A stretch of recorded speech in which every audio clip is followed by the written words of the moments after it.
Okay, let's talk to a supporter of the original principles handed out by the Democrats yesterday and a supporter of the House Republican proposal being discussed today. Congressman Stephen Lynch is a Democrat from Massachusetts. Also joining us, Republican Congressman Scott Garrett from New Jersey. Welcome to you both, gentlemen. Let me start with you, Congressman Garrett. We're getting some information from our correspondent in D.C., Peter Barnes, basically saying that some of the Republicans were, after they looked at Warren Buffett's deal with Goldman Sachs, getting preferred shares, and that he would be the last to take a loss, they're saying, hey, why can't the taxpayers, and we come to some type of arrangement of that? And then, things started to fall apart. What do you think about Warren Buffett's deal with Goldman Sachs? I mean, should we be looking more something creatively, financially like that? Well, I don't know whether that was the triggering aspect, what made the Republicans all of a sudden move in that direction. I think the Republicans were already leading in that direction to saying that the original Paulson plan was probably not the best and only way to go. But when Buffett did that, of course, it did say, gee, some people out there are getting a good deal on it, so can we be creative and come up with another scenario to say that Wall Street really should be playing a hand and lending a hand in funding this as well? Congressman Lynch, I looked at your Democrat principles yesterday, and one of the one that blew my mind was that you actually had to say that nothing that you would put forth would subserve current law. In other words, we do have to observe the Constitution, and that's really what alarmed me. Why are we having to say that we are going to observe current law? Well, I think the reason that provision was put in is because some of these very complex securities, CDOs, which are actually available for assistance as troubled assets under this bill, have counterparty contracts. And so I think the fear of some people was that we would not want to violate constitutional contract rights in trying to untangle those obligations. I do want to note that it was one of the founding Democratic principles that there be an equity stake for the taxpayer. That was part of our proposal. I want to come back to you on that then. Both of you guys, my biggest issue with the government taking any type of equity stake is then all of a sudden ownership of the financial system becomes politicized rather than profit-driven, and that really terrifies me. Well, these are preferred stocks. These are preferred shares. They wouldn't have voting rights. And frankly, if you look back at the old S&L bailout and that problem, the taxpayer lost out because we allowed those assets to be sold into a very weak market. The people who were secondary purchasers made a barrel of money, and the taxpayer was left holding the bag. So what we're trying to do here is to correct that mistake and make sure that, when these stocks come up, when these companies are recognized for their real value, that the taxpayer will be able to benefit, and that the $700 billion outlay is not really the true cost of this program. Congressman Garrett, yesterday, Barney Frank came out, I believe, with Chris Dodd, and he announced that they had, quote, a deal. Now, we know for a fact there wasn't a deal. It seemed to be some sort of agreement.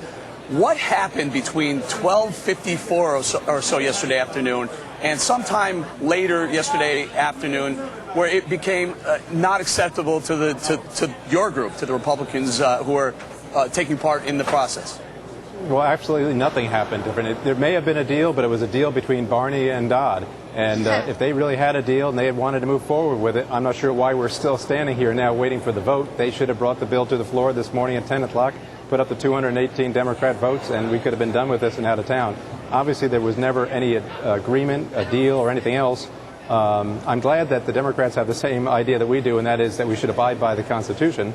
But I think we should also find uniformity on this to say that maybe there is another alternative.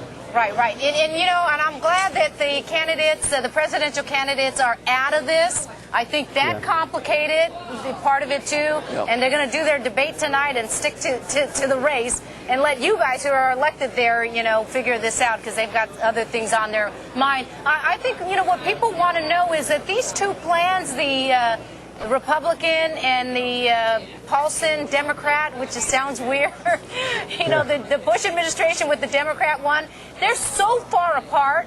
How are you guys going to come to some agreement by midnight tonight or by Sunday? Well, we have to come. if I may, I don't know that we have to come to agreement by midnight tonight or even by Sunday.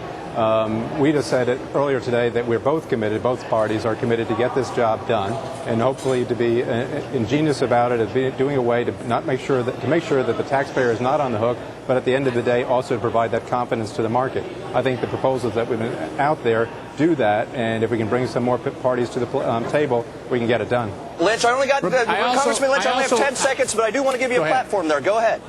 Yeah, I agree with Mr. Garrett that it's a false deadline, but I also want to caution that both the Democrats and the Republicans are working from discussion drafts. So we really don't have the details, the intricate details that we would need to make a decision on how to vote. So the reason it wasn't brought up this morning for 218 Democratic votes is there are not 218 Democratic votes. I and a bunch of others are still holding in reserve our decision on this bill based on reading it first. Guys, thank you both so much for being here. I hope the Supreme Court comes down and actually gets involved with all of this. I hate to say. What it may take. Guys, we got one of the only independents who's actually been able to crash into that two-party fraternity system that's always in power in this country. Coming up next, guys, Senator Bernie Sanders. Stick around.